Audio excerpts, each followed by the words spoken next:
Good afternoon, everyone. Time for another silver update. Wanted to do an update this afternoon because we had a very important interview. I believe it was on Friday on Financial Sense NewsHour with Jim Puplava, where he interviewed Commissioner Bart Chilton and specifically addressed quite a few issues with the silver market. Now, I want to seize upon one explanation that was given by Commissioner Chilton in that interview, where Jim is bringing up the issue of the tremendous disparity between the amount of paper ounces of silver that are being traded versus the number of physical ounces of silver. And bear with me here. I've been trying to work with system recording issues to get all these to work. So hopefully there aren't a lot of glitches on this. So let's go ahead and play the part of the interview that I was referring to here. Okay. And some days in the futures market, we may trade 1 billion ounces of, let's say, paper silver in terms of contract. So the paper market is so much larger than the physical market. Couldn't that create a potential problem? For example, when you hear a story like MF Global, which I want to get to in a moment, but if the paper market is concerned about counterparty risk and they say, you know what, I don't want this paper I'm owning anymore, I want the physical, what happens when there's so many more contracts, or the contracts are allowed to get in either direction, either on the short side or on the long side? They become so large that how do you deliver into that? Well, a couple of things, Jim. One, and people don't realize this, but, the futures are always many times the physical. And it depends on what the commodity is, but I think the average, somebody told me, was like 10 times. So the futures trade at 10 times the physical on average. So there's not an equal number. As many people as want to trade whatever it is, silver or corn or oil, as long as... Okay, so he used silver, corn, and oil, and a couple of things jump out. First that jumps out is that he says that somebody told me it was like 10 times. So that's a little bit curious that he would be going by what somebody told him. But I actually did a study back in July, and I want to take you to that. I want you to bear with the time that this explanation takes. I'm going to skip through a little bit of it to get the meat of it. But this is an explanation I did back in July comparing the physical silver and oil versus the paper silver and oil. So let's play that. But I wanted to segue into the fundamentals of the silver market and why this volume is important. And I'm going to show you a couple of things I pulled. If you remember, I showed you the spot silver and the cash silver. Now, unfortunately, we have a zero volume on the cash, so that's why I've asked people who have better cash volume than I do if you can pull that. But you can see the nearby SIU 11 is the most actively traded futures contract, and you can see today it traded 65,000 contracts. Okay. So we're going to compare and contrast the silver contract versus the oil contract. And if we look over at the oil contract, you can see that the oil contract has the September contract, and then we actually have... So I'm going to skip ahead a little bit. Basically fleshing out here the numbers, how you derive the amount of barrels in an oil contract and the number of ounces in a silver contract. I just want to get to the main point of the issue, and that's going to be the comparison between the number of, and this is going to be the number of barrels traded per day, and I use the figure of 100 million when I pull up this chart that compares the physical oil used per day and the physical silver used per day. And that's going to be this chart here, so we'll start again here. Does a comparison side by side of silver and oil.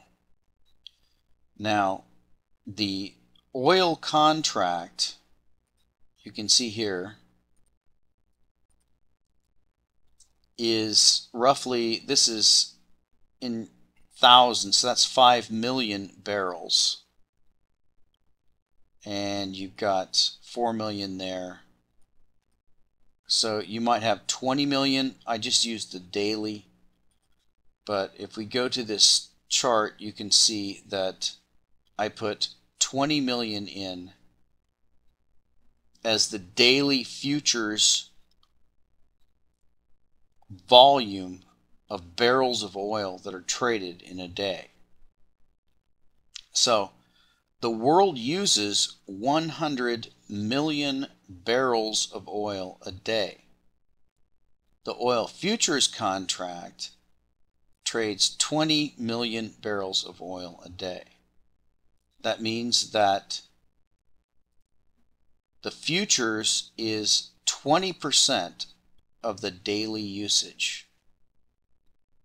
So that's a market that's dictated by the spot price, a market that trades based upon the daily usage, because the futures amount is only 20%. Now let's look at silver.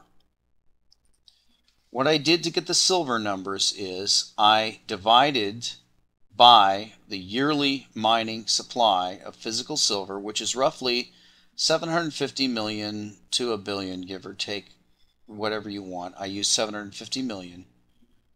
And if we divide that by 200 or 365, we get roughly 2 million ounces a day.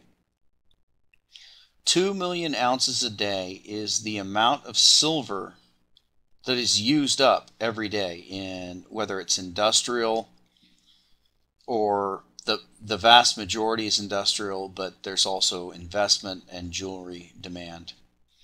Now the other column is the volume of silver traded per day, and I got that from this number, the 65,000 contracts, and there are 5,000 ounces in each contract. So the number of ounces that are traded per day of silver comes to 325 million ounces of silver is traded every day, even though only 2 million ounces of silver is actually consumed per day. So that figure is 16,250%. So oil, only 20% of the amount of oil that's used every day is traded on the futures exchange. In other words, paper oil. But with silver, 2 million ounces of physical silver is used per day, but 325 million ounces of silver is traded every day, 16,250%. So these numbers are accurate. I've examined them. I don't see any reason to doubt these numbers. If you have better numbers, go ahead and provide them. But this is a comparison of how the silver market is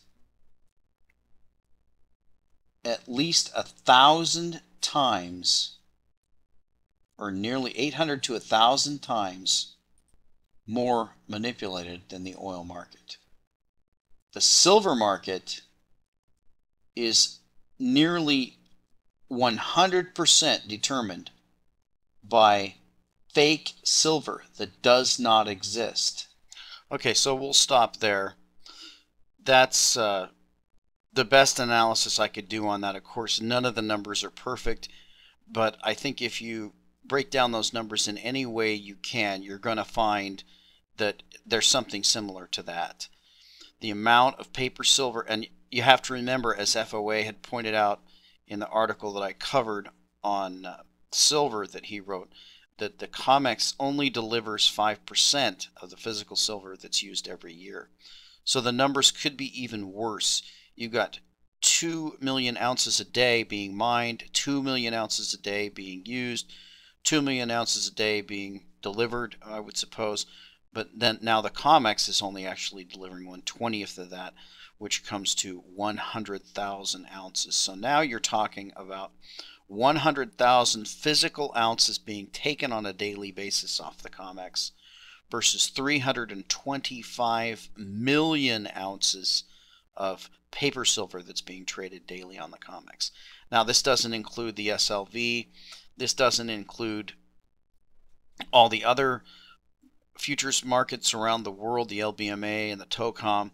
This doesn't include all the other ETFs. So, but just examining the COMEX alone, of course, and that's Bart Chilton being a commissioner of the CFTC. He's only responsible for futures contracts that are traded on the CFTC. He's not responsible for SLV and ETFs and things like that, and things on the LBMA and the TOCOM.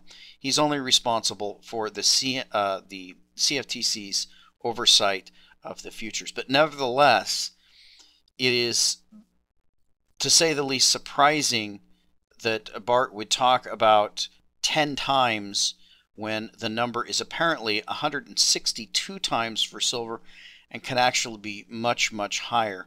So I wanted to point that out, that I don't think that Mr. Chilton has addressed the issue, and I think he's kind of pleading ignorance on this.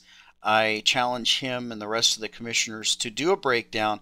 It wouldn't be that hard, of all the commodities that are traded and regulated by the CFTC, and what percentage of those commodities are paper and what percentage of those commodities are physical. And I think they would find, if they did that analysis, they would find that silver stands out by far against all the other commodities as being tremendously leveraged in the paper, and that it is by far the most manipulated of the commodities that they're responsible for regulating.